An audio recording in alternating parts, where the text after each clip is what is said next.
Welcome to Humanity's Heart. My name is Dr. Robyn Mills, and I'm thrilled to be with you today.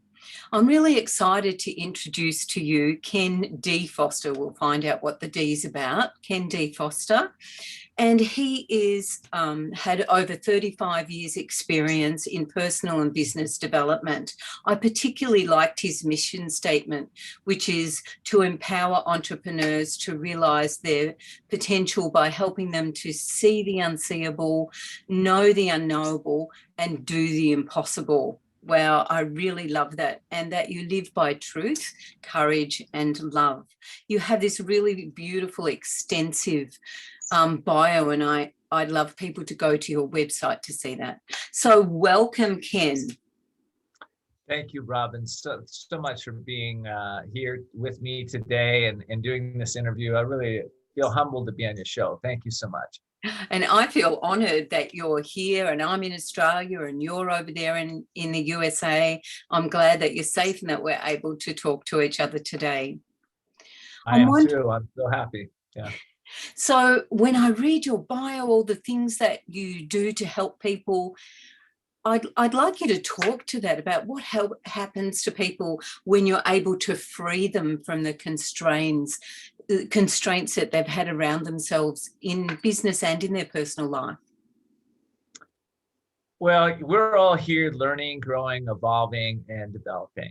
And life is a journey of ascension. What are we ascending to? We're ascending to higher levels of awareness, higher levels of consciousness, greater levels of service. And so when I work with entrepreneurs, a lot of times entrepreneurs, they're just like me when I started out. I just chased the money. Just give me the money and everything be fine. But as we mature, we find that money, it's wonderful to have money. It's great. But it can be empty too. So we need to find something to really be able to put our time, our effort, our energy, our strength, our hope, our courage into, so that we can not only generate wealth for ourselves, but also leave this place a little better than we found it. So that's kind of what I've been doing for the last 28 years with entrepreneurs. I love that, Ken, because I think about when I like to think about people, I wonder what heart print they're going to leave in the world, so that, we walk into a room and we always leave some impression. And for me, it's the impression that you leave from your heart. When I looked at the writings, I could see that you do come from a place of love and that you leave that heart print. And I'm wondering, if you were to look back at your life and have a look over, what would your heart print say who you were in the world? Well, my heart print would say, looking back over my life, is in the beginning of my life, I think I was I was very courageous, but I had courage without wisdom. Courage without wisdom can get you in a lot of trouble, which I proceeded to do as a young man. And then as I look back further in my life, I realized that I had some work to do. I had to go within my own soul and start to realize why I'm even here. Why was this being born into this world? And as I discovered, there were many reasons, not one. I think one of the work, some of the work I've done around rejection, for instance, was a big work for me. I know I came in and I always wanted people's approval, always wanted to look good at any cost, and things like that. And that was all around not wanting for people to reject me. But when I realized that, I was rejected time and time again, I started to feel what that felt like. I realized that a lot of people are rejected, and I could let that go, right? So kind of weird, kind of trivial to talk about, but at the same time, very important work, especially for business people, especially in this day and age when we're on social media, when if you have the fear of rejection and you don't want people to say something mean to you or not nice to you and you feel like you're being rejected, that'll stop you from generating success in your business. You probably won't be a leader. You'll probably kind of cower. You might become introverted as a result of that. And so I had to develop that, right? And I had to develop that courage, which today is what I teach people, to find their courage. I love that word courage, and I love that, what you're talking about, because for me, I always look for people's approval. I just wanted to be liked. I wanted people to think I was a good person, and chasing that is like chasing, a waterfall as it's plunging and trying to grab the water. Sometimes I talk about it. At some point, we feel like an imposter because we're like, well, why, like you said, why am I chasing people's approval? Why am I chasing success to look good? Wait a second, I have to buy the next car or the next big house because I want people's approval, or I want to prove myself. I'm like, maybe there's something we need to look here. Yeah, that's right. Well, I bet you found this too, Robyn. It takes so much courage to look into our lives and be able to look at the things that we love, look at the things we're tolerating, look at the things we want to change, and not just look at them, but really do the work it takes to get what we want, right? Right. And of course, some people seem to be able to have that shift instantaneously, like you can turn that light bulb on for them and they immediately get it, and somehow they're able to apply it to their lives. But for others, Ken, I'm presuming that it's a work in progress, that you think you've got it, then you check it out, then you keep changing. Would that be right? I think it's right. I think, right now, I think I read in the country they've had like, that's a huge number. I forgot what it was. I wish I had it off the top of my head, but it's hundreds of thousands of people have had near-death experiences, right? Now, they immediately come back and they get it. Oh, now I know why I'm here. Now I know my purpose is. I know I can let go of all this attachment to people, places, and things. I can just be loving and kind. I know what I need to do. But for those of us that aren't planning on going down that route, which is me,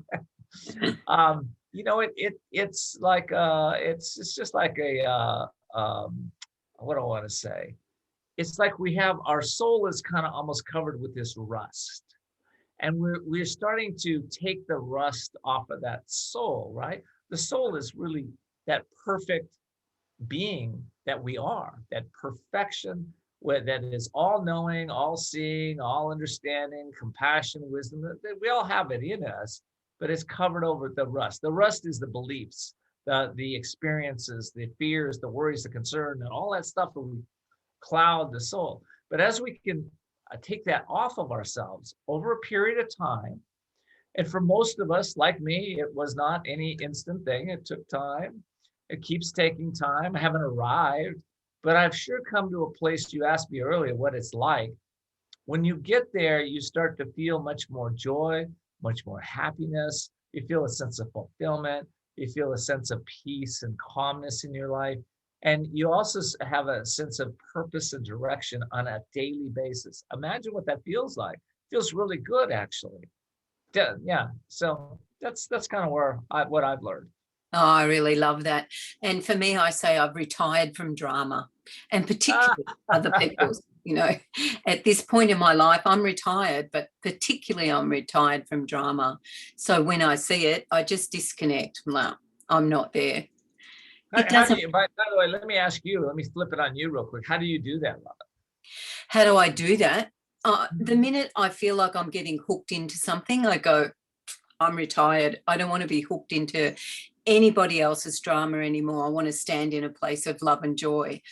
And what I want to say to you is about grandchildren. This wasn't probably going to be our topic today, but one of the things that brings me the most joy is the unconditional love that I get from grandchildren. And this is linked to the drama question, because you can see when they don't get what they want, or something doesn't go their way, they get the red one instead of the blue one, that they become in the drama of that moment.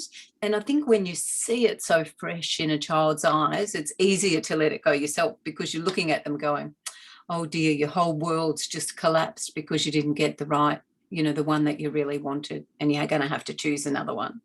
So the love of the grandchild, I think, has taken that coating off my heart that was protecting me from harm and protecting me from hurt, but the grandchildren just melted that away, so that I can see the world in a more loving place. My heart's more open, but it's also more sensitive.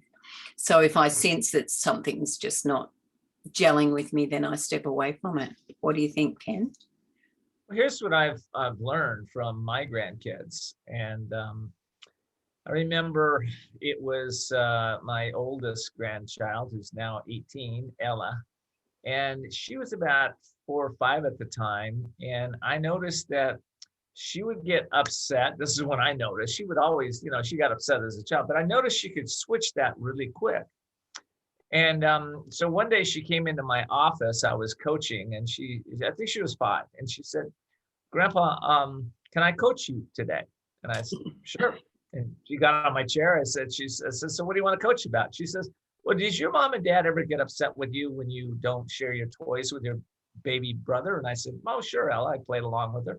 And she said, "Well, does your mom and dad get upset when you don't clean your room?" I said, "Yeah, that can happen."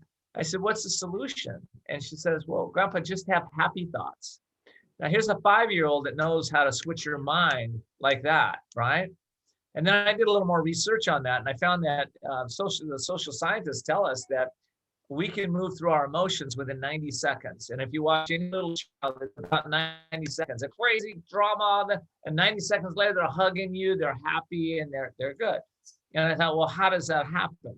And I thought, well, one of the things that you talked about, is that we give them compassion. We give them, "Oh, come here, I'm so sorry." Do we do that to ourselves though? Right? We get upset, "Oh my God, I shouldn't be thinking this," or that person's to blame for my feelings. So we start replaying in our head, and those resentments can last a day, a week, a month, a year, 10 years. They just play around in our head, right? Till they become habits. And we start to think that every time we're upset, it's somebody else's fault. Or or worse, we turn it on ourselves and say, we're to blame. We're something wrong with us, right? It's just an emotion. And we can let it go in 90 seconds. So I think if we can all hear that message and go, and that's what I did. I set my goal, 90 seconds. I'm going to let go of the drama, the emotion.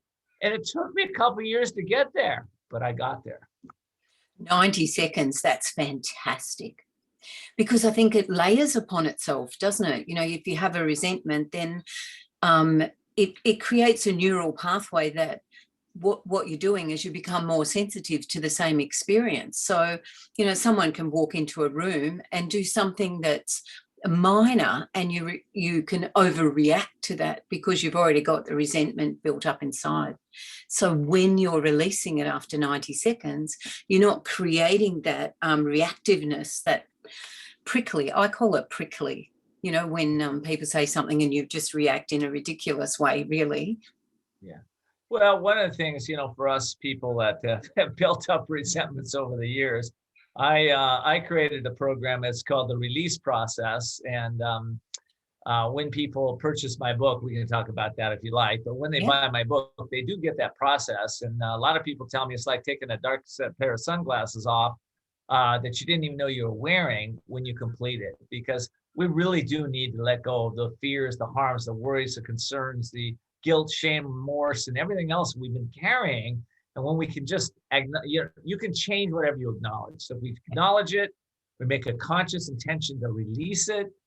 Gosh, guess what? The mind is very powerful. The mind is the cause of our bondage. The mind is the cause of our liberation. If we can really make proper choices, we can release things really quick. But for a lot of people, we got it stuck in that subconscious mind. Walk into a room, your wife says, "You're beautiful. You're just an amazing guy." You hear, "You're really a jerk." And boom, now you're off to the races, right? Yeah, right.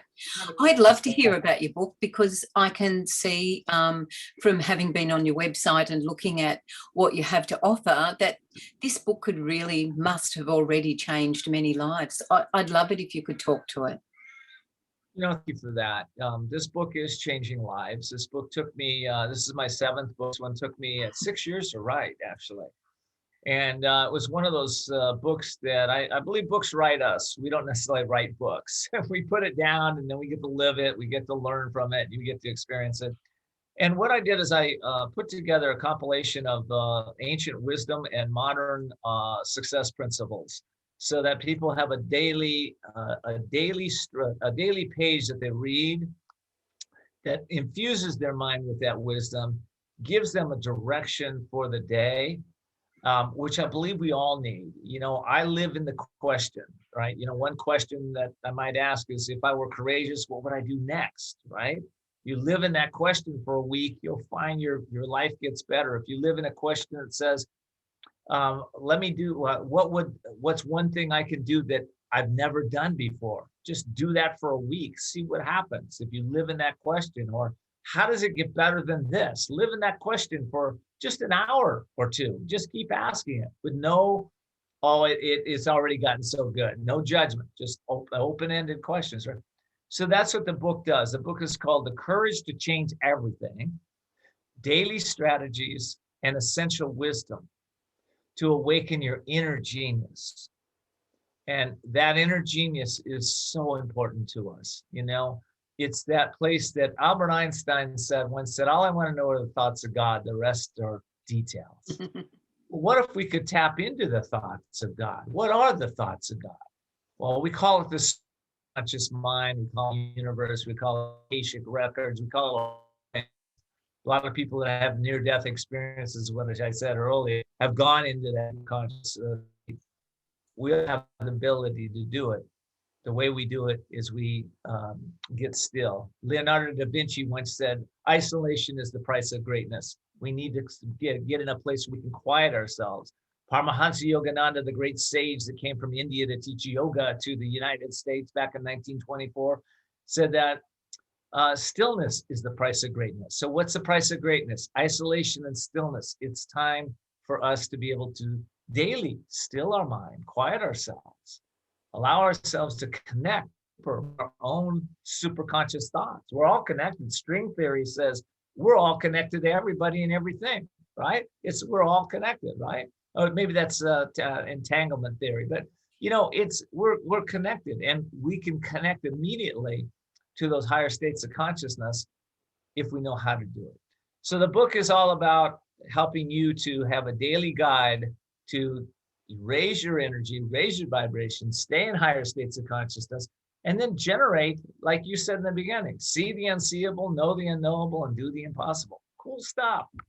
I love that. And I also love that this book is going to allow people to do it in little chunks, because if sometimes it just seems too big. When you say change everything, that would perhaps be really scary for people, but doing it on a daily, chunking it in achievable amounts, although we know that when you start something, it can go exponentially, can't it? Just one little step can go whoosh, like with synergy. It's like the old story, somebody goes out and they buy a beautiful new couch for their living room, and then they go, well, let me see, I think I need to change the plants in here. And then they start to change them, and they think, well, now I need to paint the wall. Well, now I need to do the rest of the house because it doesn't match. And so we start to change things, right? When we change one thing, we start to change everything, which is the name of the book, The Courage to Change Everything, right? Change one thing that's important, and all the other building pieces around us will start to change. And like you said, I made it so simple. I made it every day. We just chunk it down one day at a time. It's just one day at a time. That's all we have anyway. Would you like to tell people where they can go to your website, your web address, so they can see that? Well, right now I have a special running on the book. So if somebody comes right now, normally it's a 400-page hardback book, right? But right now, I've discounted it from $35 down to $19.97. And I have a couple really cool bonuses for people. They can get two sessions, two group sessions with me, that we're going to talk about anything you want to talk about to change your life, change your business. They get two sessions with me valued at $400. Plus they get my program of mine called the High Frequency Broadcast Technique to raise your consciousness. So they get that for $19.95 plus tax and shipping right now on the website. We'll ship to anywhere in the world. couragetochange.us. couragetochange.us. Just think of that change. Courage to change. United States, US. Don't be surprised if I'm one of those people. That sounds that it's an incredible offer. Well, thank you. It is an incredible offer, and I don't believe that if you're listening to this, I don't believe there's any coincidences. I think, Yeah. it may be your next step, and for Yeah. $20, you can sure, take the chance on it. So. That's great. Now, one of the things you talk about is authenticity. Can you speak to what does that really mean? You can hear people go, well, it's my authentic self. How do you know when you're really being authentic? Authenticity and truth are one and the same. And I believe humility is also wrapped up in that. So humility, one definition of humility is the ability to see reality clearly. The only way we can see reality clearly is we're tapping into truth. I'm not talking about relative truth. I'm talking about truth concepts that are universal. For instance, love is a universal concept of truth. People will talk about it in a romantic sense, but when I think about love, I think about it in a more of a universal sense. So if you are in a place where you might want to assess, what are you tolerating, let's say in your business, that you don't love? Or maybe in your home environment, you look around your office, you go, well, I've had these pictures here forever. I don't think I really love them anymore. But I feel like I need to hold on to them. Maybe you don't. Maybe you need to bring more love in your environment. Or maybe you have relationships that are difficult right now, and you're like, I need to love myself more, or I need to love another person more, or I need to detach from that person. But it's a deep concept when we go deep into that. So I think we need to look at ourselves in greater and greater ways, and look at the concepts that we have constructed that may or may not be true. So back to integrity. Integrity and authenticity go hand in hand. And it's not about being poised or sharing something you've memorized so much as it is, does it resonate with you? Is it true to your soul, to your heart? Courage and authenticity are one, right? Courage though comes from the Latin word cur, which means to speak one's heart. Okay. Ah, When you're speaking one's heart, you're encouraged. You are encouraging others. You are encouraging yourself, because you're coming from that universal, deep sense of truth within yourself. That is authenticity. that is really beautiful. And I didn't know that about courage.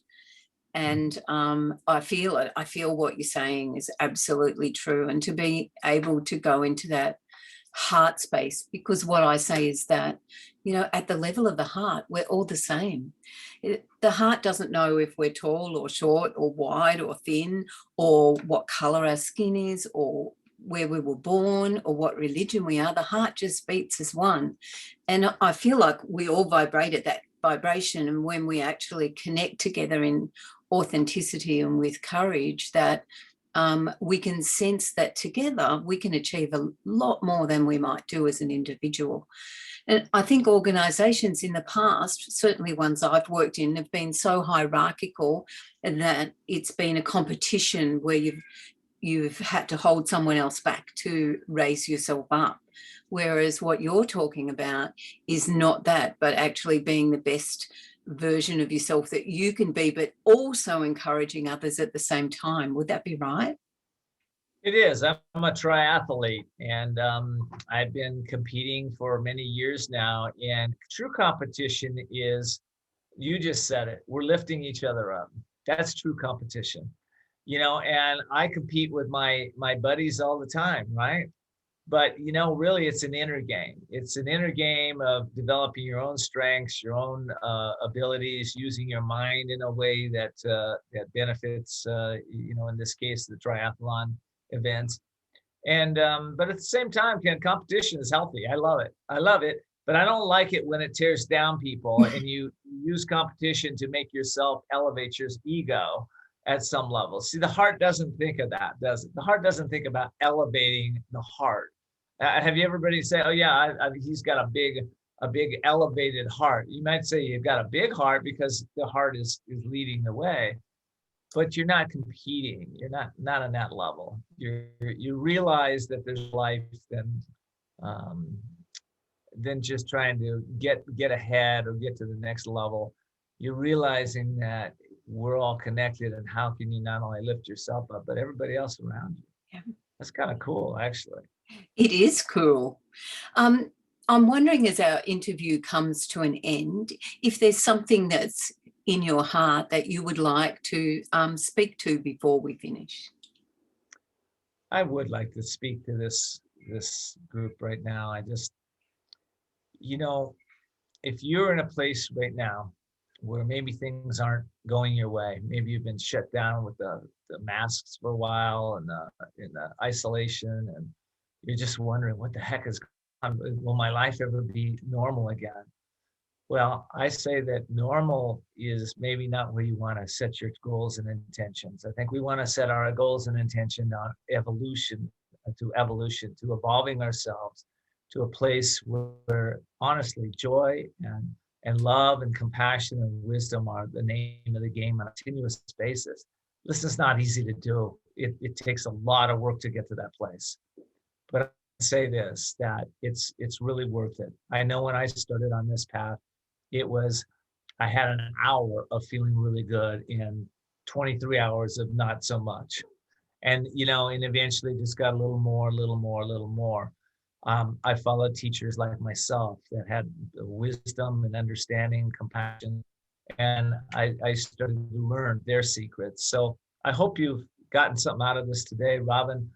I want to thank you for putting this on, give me the opportunity to speak, and I hope everybody will go and go to my site, go to couragetochange.us. If I'm resonating with you, if you're feeling this, go do it. Go get the book, get the coaching calls with me, get the high frequency program, and you know what's going to happen is your life's going to get better. And maybe you already got a great life, but why not have it best life ever? Thank you, Ken, and thank you for agreeing to be interviewed on Humanity's Heart and for sharing your wisdom. I feel inspired to live my best life with courage and authenticity. I hope that today's interview with Ken has energised, engaged and expanded your heart in some way. And until we meet again, may your heart beat to the rhythm of Humanity's Heart. Thank you, Ken.